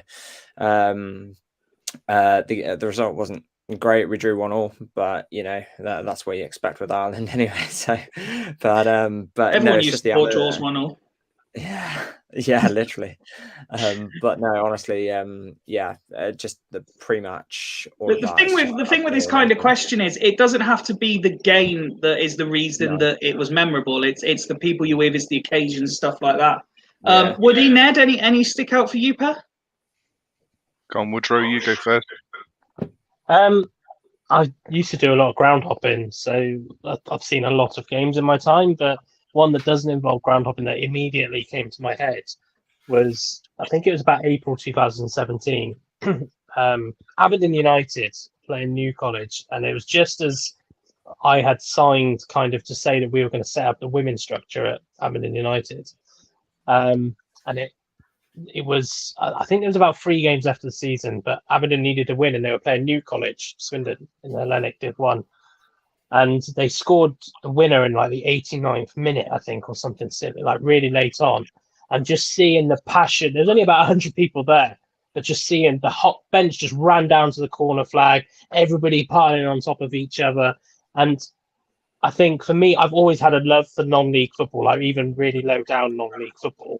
And that really, at that moment, I thought I've made the right decision here by coming to Aberdeen, you know, to set up this women's structure with this club and all of that kind of stuff. Although I can't remember if it was after the first season or whether it was before the first season. But that game in particular, just as soon as you said it, that was the game that rung into my head, just because of the sheer passion that came out of the players, and a promotion from Hellenic Div 1 to the Premiership, to the Premier was a massive deal for Abingdon, and it was just such a great atmosphere to be a part of.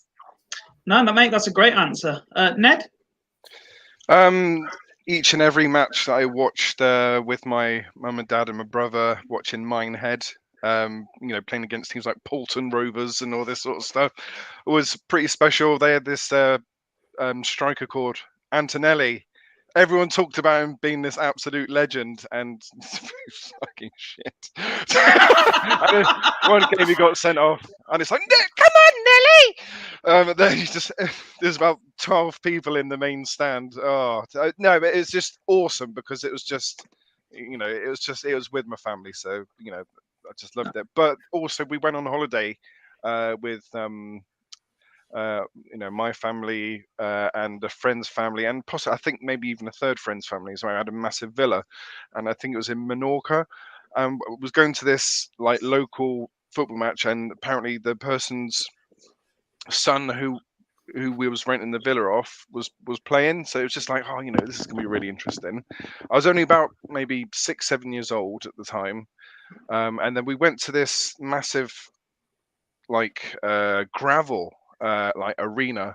It's like just gravel, and then it turned out it wasn't even football. It was Moors versus Christians, like reenactment of a fight. So it's just like, what the hell's going on?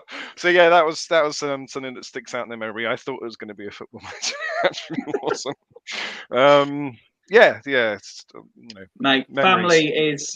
family is so much to so many people, so it's understandable why you picked that. We've had a couple come in the chat that we can fly through quickly. The standard question in something like this, I'm happy to go first and say, quite controversially, I'm not massive on cheese personally. I don't really get why people are so into it, so I'm just going to go for what, like the cheese that's on the pizza, or the cheese that goes on pasta, or Laughing Cow cheese triangles when I'm making some toast. Dairy Lee. Are we starting Dairy Lee and Laughing Cow wars now? We've already done Headless and St. Joe's. No. Oh God. Woody, a favourite cheese? I'm a bit like you. I don't like a load of different cheeses, but I do like a Mexicana, bit of a spicy cheese. Okay. Mark? Any smoked cheeses. Rich? Yeah, I'm with Woody. Any spicy cheeses? I like Monterey Jack, and that's about it. That's basic. Okay. Ben? Brie if it's on one of those Hovis biscuits. I like Stilton as well, and Mexican cheese. All three of them, number ones. And then? Of course, Ben says fucking Brie and Stilton. I'm sorry. Love I it. really It's love nice. Stilton. I really love Stilton. Yeah. Decent Stilton, and also Red like wine's the good with it. real mature cheddar from Cheddar. Mm. Mwah. Purchased from the shops, local shops. We've also had another one sent in. What's the panel's most emotional moment as a Town fan? Bowden, Wembley 93 for me. Mine's kind of... It is Swindon related, but completely not Swindon related, if that makes sense. The day I found out my then girlfriend was pregnant with our son, Swindon had a game with a pre-season friendly with Portsmouth, and we worked together. I'd done the morning shift. She came in to basically take over in the afternoon shift before I went to the game, and she basically told me in passing at work. And I got to the county ground an hour before kickoff for a pre-season friendly, just sat in my seat in the Nationwide stand, and just on my own, and sort of started crying as a 19-year-old lad, not really sure what I was going to do. But for me, that's my most emotional moment at Swindon Town. I'm not sure if that technically answers the question, but it's the one I'm going for. Ned? I think my one, I immediately went to upset rather than happy. And I think mine was probably Bolton in the Cup semi-final away, because it was such a long, arduous journey. The second time. Twice we made that journey. Yeah, and Twice. it was just like, oh, so close but yet so far. I don't know. I 15 that minutes really, away. yeah, we're just very upsetting. That was very upsetting. Ben, did you go straight to upset as well? Well, I've got one joy and one upset. The upset one is Ned's as well. I was there that day. That's the only time I outwardly absolutely cried at a game. I knew Jan was going to leave that match as well, because if we got to the final, Jan would have stayed. We'd have stayed up and we'd have played Liverpool in the League Cup final. But it didn't. Wanker John McGinley scored and we got knocked out and I cried. And we got relegated 2 seasons running. Joy, absolute joy. I had to think about this one, and it's, you know, you say 93, but the problem is I was like just turned 13 in 93, and I thought it was the norm, and I loved it and I remember it well, but I didn't appreciate it as much as I really should have, because I didn't think it was that special because it was my first time. So I would say possibly the 5-5. I thought that we would have gone to, like, done it. Oh, damn. But yeah, the 5-5, I thought we were going to go to the championship and just about escaping that. And I was mentally and physically shot. Rich, did you go straight to joy or despair when I said the word emotion? Probably joy. I can't say that I've ever cried at a Swindon game, but definitely, I think it's okay to cry, Rich. I'm not saying it's not. I just not had quite that feeling yet. But no, for certain. Oh, I know. I'm sure it will. It came close at Port Vale. I'm not gonna lie. Yeah, very close. I'd say probably the playoff semi-final, the second leg against Charlton. But also the 2 games that stick out for me in 2012, which were probably the Wigan win, and when the day that we got promoted under Di Canio. Yeah. Not the day that we got promoted, sorry, the day that we won League 2 even. The 5-0 against Port Vale. Yes, against Port Vale. I think we should point out we beat Port Vale 5. 5 plus Port Vale. Thanks. Yeah. So many Port Vale fans are going to be watching this tonight for sure. 5. We scored 5 against the Packers. Fuck Vale. Mark, most emotional moment at STFC? Well, 2 really. One was kind of like a bittersweet moment, but when Danny Invincible scored that winning goal against Peterborough to keep us up that season, I've never leapt out of my seat jumping for all my joy in any game that I can ever remember as a Town fan. That was just simply sublime. But obviously it's euphoric for all the wrong reasons. It was great that we won the game and avoided relegation, but that was a really terrible season. In terms of real emotion, again, the only other thing that really sticks out was the game when Jimmy Davis's family got to come to the match shortly after his death, and how emotional that was, and his mum speaking to the crowd before the game. Again, that was proper, eyes welling up and all the rest of it, because that wasn't long after his passing, and that man would have been an amazing talent. Yeah, absolutely. They're the 2 moments that really sort of that instantly sort of trigger all the emotions for lots of different reasons. But yes, yeah. Danny, do you know what? It probably sounds strange to say, but if I could go back to a time to just before I became a fan, it would probably be that one, just because of how, so I've had many a conversation with my older brother about this, and he speaks so passionately about that particular game that it does sound strange, but to kind of go and feel it myself would be, I think that would be one I would choose to go back and do if that opportunity obviously was to be. Woody, most emotional at STFC? Yeah, I think Mark's kind of too that Mark named the Danny Invincible. I was there at that game as well. There's almost no better feeling than knowing that you're safe, type thing.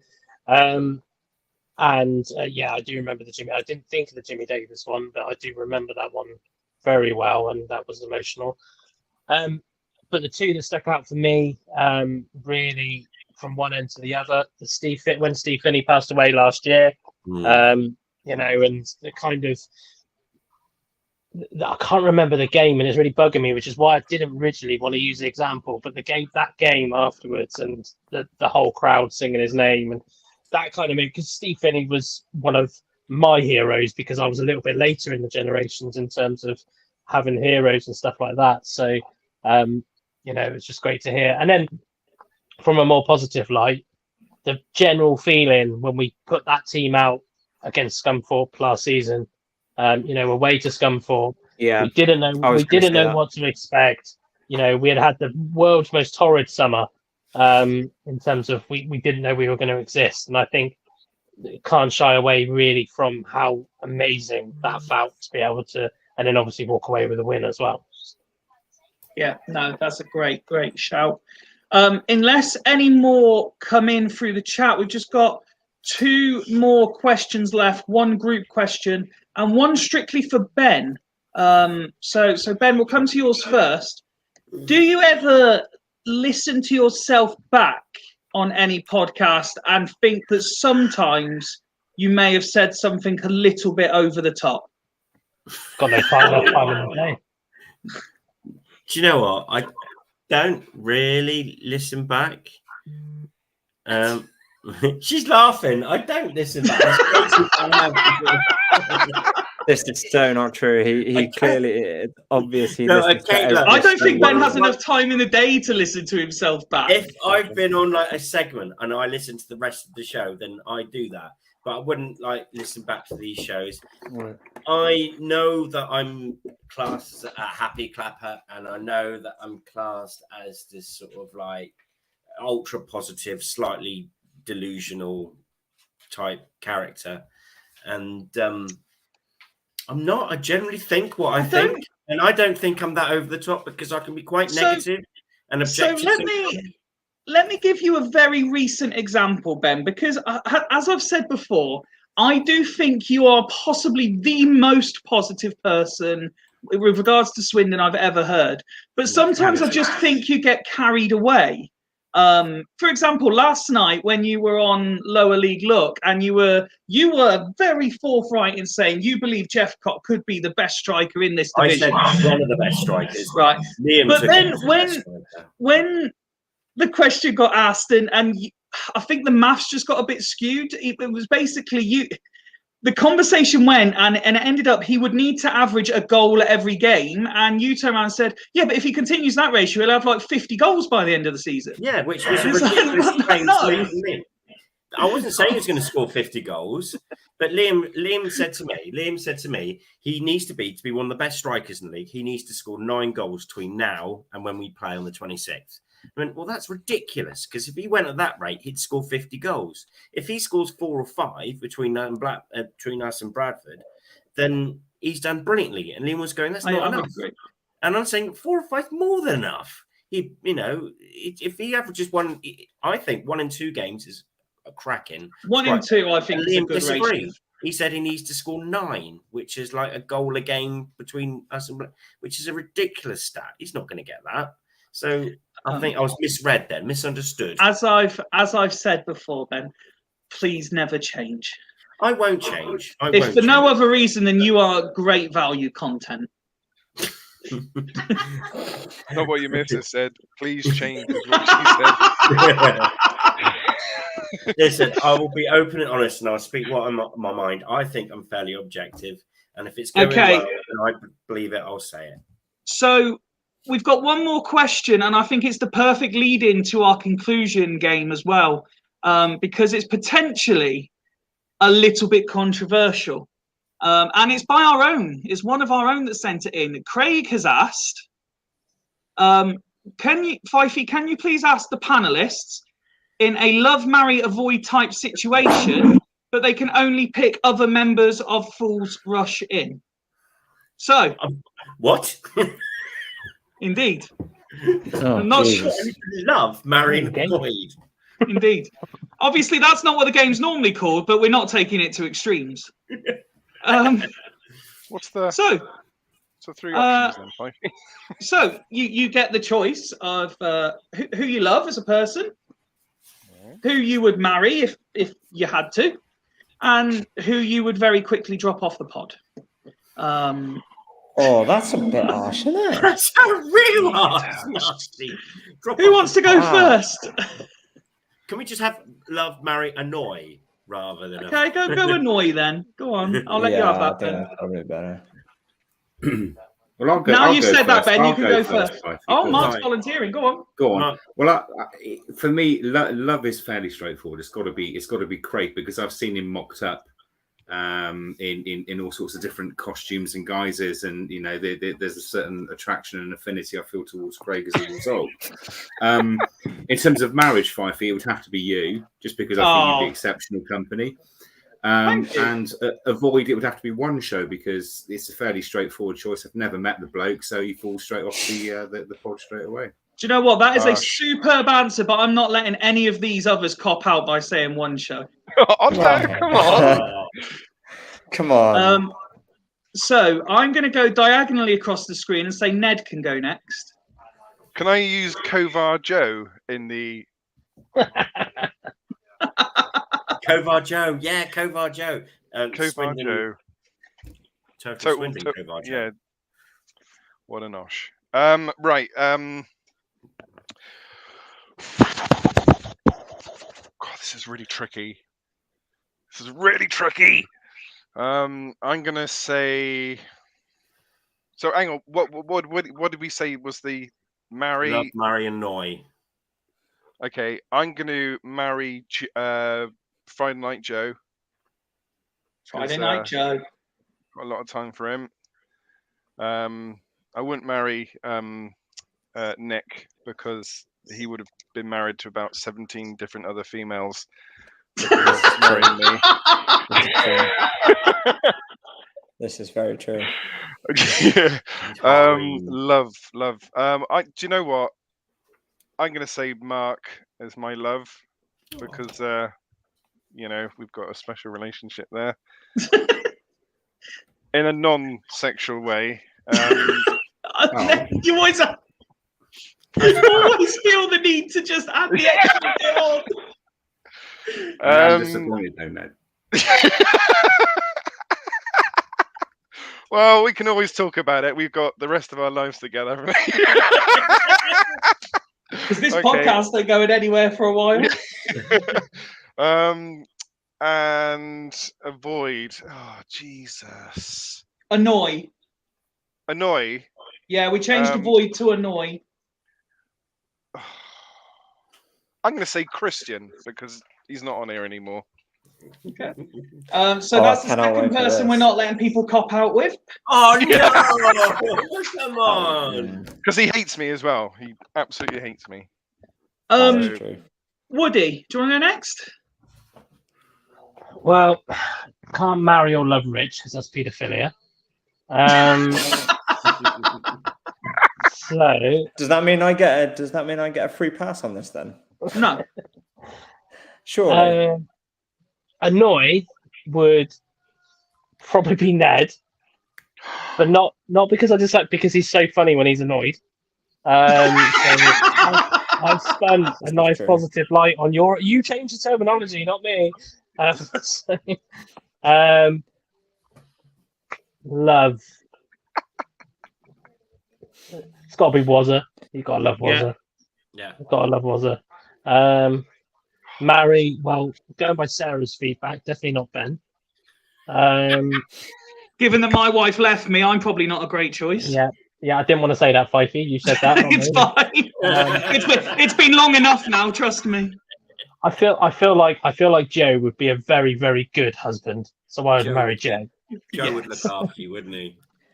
Joe would look after you, and I bet he gives great hugs. I bet he could good cuddles, does Joe? I bet he best cuddles. Ben, do you want to go next? Right, love. Well, we all love a bit of Ned, don't we? Do love a bit of Ned. We've all got love for Ned. Every time his little face appears, everyone's like, Ned. So we all love a bit of Ned. So, yeah, love Ned. Marry Fifey, because you put me in my place. Every time we're on a show here doing a pod or on a Liam's pod, you go, well, actually, man, I think you're talking shit. Okay, you did back me the other night, though, which was quite nice. So occasionally you give me a little bit of praise, which I do. You do. And Avoid, I'm sorry, you said no, but I've had so many humdingers with CK throughout the years. Got to annoy him. I don't care if he's bad or not. It's CK. because me and him have been nemesis for years. I'm going to say, because I'm saving Rich till last because he's he needs the most longest to think. No, I I'm don't going actually. to I've actually got all three of mine. have you? Oh, good lad. So I want to try and be I'm not maybe gonna say a them. little bit different with my answers. I'm going to say love Woody because he's been on the journey of Fools Rush In as one of the original members. So as he's one of the longest members, I'm going to say love Woody. Thank you, Ben.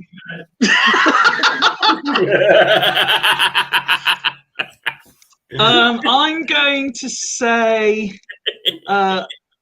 marry Craig because he's always my second in command anyway.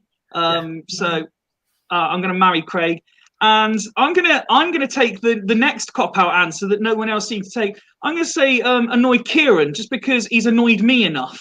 And But you did bail him out when. Oh, we're not talking about that, are we? we don't talk about these things, Ben. Rich. Well, it's funny because I've just seen his comment and he put me annoys the youngest. But no, I love Nick. First fan of Force Rush In that I met at the Bradford away game. Sorry, I've just gone into a blackout here. There we go.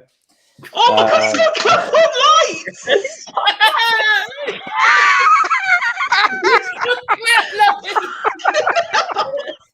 Screw it, I'm marrying Rich.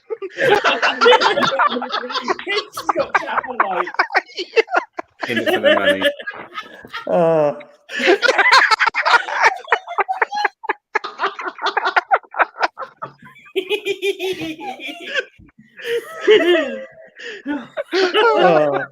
If we clap, we turn them off. Oh no, they just turn off automatically. Absolutely minted. Right, what was I? Yeah, sorry, love Nick. Like nothing ever happened. Annoy. Oh, probably because he always in the WhatsApp group he always puts it in after I've already put it in. So Ben. And Mary, I'm with Woody on that one. Probably he probably gives the best hugs as well as probably Joe. Yeah, Joe. I think special mention as well. I do want to throw a special mention in for Warren. He would make good love stroke marriage material. Yeah, he could also give you a good deal on your tyres as well. Yeah, that's well. So it'd be good actually. So he says anyway. Yeah. Unconfirmed. That leads us, gentlemen, on nicely to our final event of the evening. We genuinely hope we have entertained those of you watching on YouTube, Facebook, and Twitter. This was supposed to be light entertainment for the most part, so we hope that you have found it to be so. If you haven't seen our Defend the Indefensible feature before and never heard it on the radio, a brief outline is the panelists are about to be given a very, very controversial statement that nobody in their right mind would actually defend. In the past, we've had things such as me saying I would rather support Oxford than teach child self-defence. Woody's had to slate women's football. Ben has had to slate Sam Parkin. Mark, Ned, you've both done one before as well, haven't you? What was yours, Mark? Do you remember? I don't know, but there was some comment that I had to make about Rockin' Robin and something on those lines. I can't remember what it was. Ned, I think you've done two, haven't you? Mm. Do you remember either of yours? Jesus Christ. One was about not passing from the back and lumping it up or something. That was one of them. Yeah. I can't remember what the other one was. Okay, that's fine. Well, basically, I'm about to give each of these guys a statement. It is purely for entertainment purposes. There is no genuine intent to offend or upset anybody. And regardless of what I'm about to say to these five, they know it's not meant with any malice. And whatever they're about to say back, they do not mean to offend anybody. I'm looking at you, Ben. I'm sorry, Sammy. I'm really sorry. But when it's clipped, it's all well and good saying that, but when it's clipped and sent out on the socials, When Craig clips it. Oh, So, does anyone want to get theirs over and done with? Rich definitely does. oh no, it's a bit harsh Yeah, making Rich go first. He doesn't know what's going on. Let's No, him let's do talk it. No, so let's he do knows it. what's happening. Okay. Let's just get me done. Okay. Nick's So, just said it was Dale remember, Vince. Rich? Mine was Dale Vince. Don't clap too loud though. oh, of course, yes. Rich, just remember, it's all for bants. Nothing genuine is meant by this at all.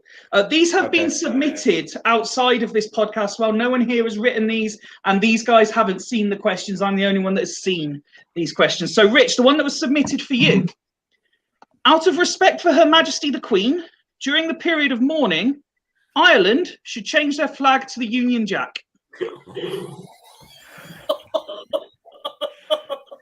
You have 30 seconds to defend that statement, sir. Off you go. I think there's only one word I can write. Actually, two words. Actually, James McLean. That's not defending it. The whole point is to defend it. Oh, defend. Oh, right. Okay, gotcha. Defending is defendable. So you've got to think why they should change it. Oh, He can't. okay. Look at him. He just can't do it. It's a sign. Just say it's a sign of respect and move on, Rich. Okay, sign of respect, I guess. He really. I've never seen it. Like I said about supporting Oxford a lot easier than that. Do you know what that? Yeah, but that was quite a hard one to get my head That's- around. that is For a Evil first up, one, that's yeah. really hard. Yeah. Okay. Why are you letting hang on a go minute. first, you Who's horrible changing? bastards? I'm thinking, who's changing whose flag here? I'm thinking, hang on a minute. Okay. Right. Yeah, sorry, Let's go with the first one I was sent was for Woody. So let's go to Woody next. Go on, Woody. Jacob Wakeling is overrated. He's just a shit Jerry Yates. Well, yeah, he is a shit Jerry Yates. He hasn't scored for at least a game. It's over acknowledged. He didn't get into it. He wasn't in Leicester's team for a reason. He's fucking cack, really. He's in League Two, lads. Let's not get too carried away.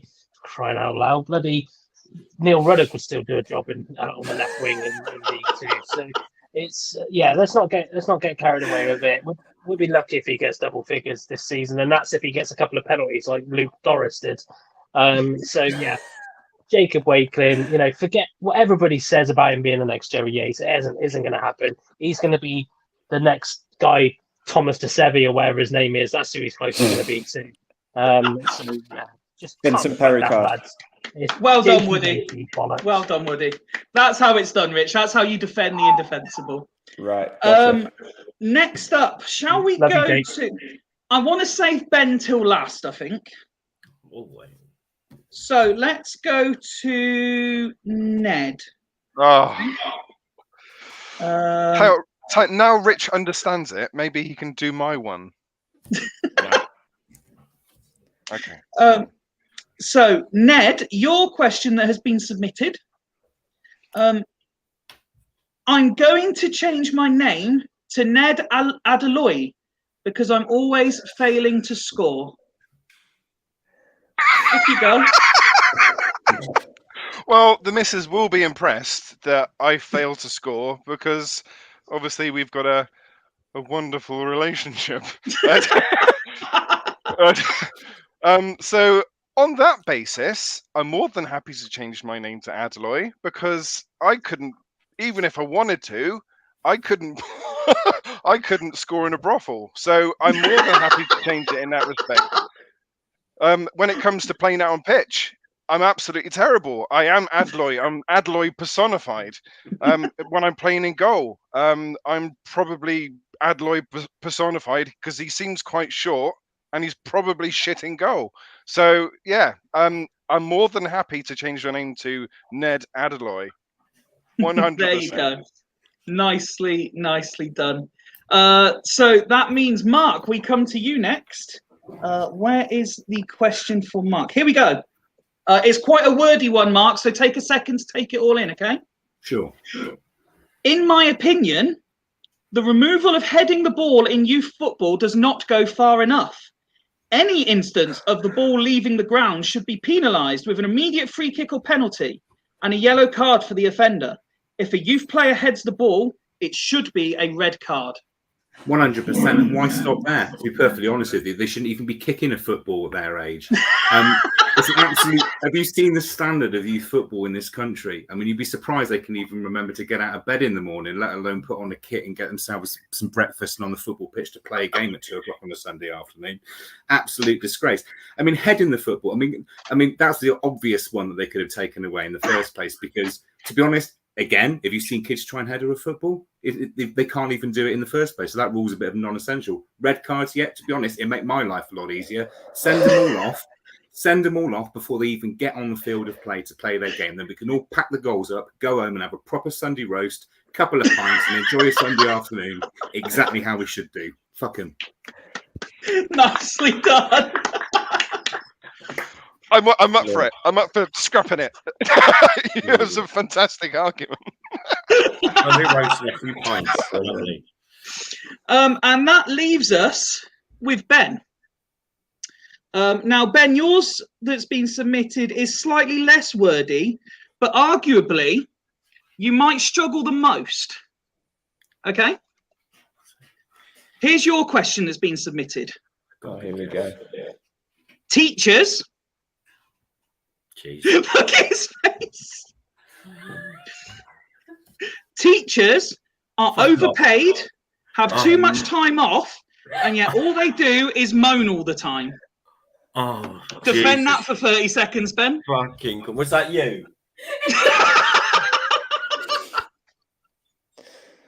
Right. Choose your words carefully. Teachers today, oh my God, do they enough make a meal or whine about everything? Like, I live with a nursery teacher. She colours in for a living. My God, I work hours and hours, days on end, serving people, and she goes to school. She colours in with other kids and like, sends them off. It's fun more than anything. She colours in for a living. Yes, she colours in for a living. That's what she does. And like, they get 6 weeks off, and they get half terms, and they get Christmas off. And she's on a computer working. I don't think she's working. I think she's just on Google, checking out, doing the little knitting things and everything. So much time. Mute, Ben. The money is obscene compared to what they actually do. The government are right. They do not work hard enough. They don't even close to what their targets. They never hit the targets the government set. Never. It should be a performance pay scale, and they never do it, so they should get paid less. The standard of education is dropping through this country, and they're not doing their job properly. It is awful, and I'm sleeping on my own tonight.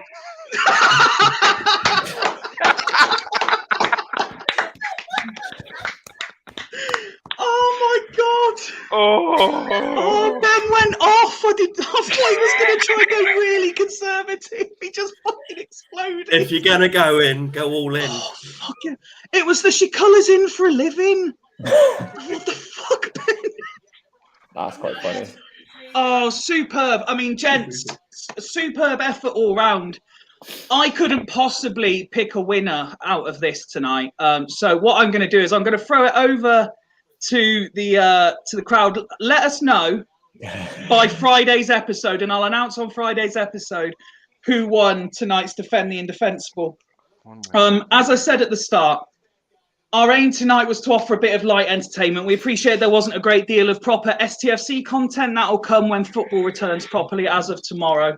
But we hope for those who've been watching via all the various platforms, we have managed to entertain you for the 2 hours or so. Hashtag pray for Ben, as we say. Dead man walking. As we conclude by saying, Woody, Mark, Ned, Ben, and Rich, thank you very much for your time this evening. Thank you all in the crowd for your attendance and for your comments and for your questions. We really, really enjoy it. Let's get 3 more points tomorrow. Get back on the winning trail. Come on, you Reds. And we will see you all again live Friday night here on Fools Rush In, as we wish you all a very, very good night.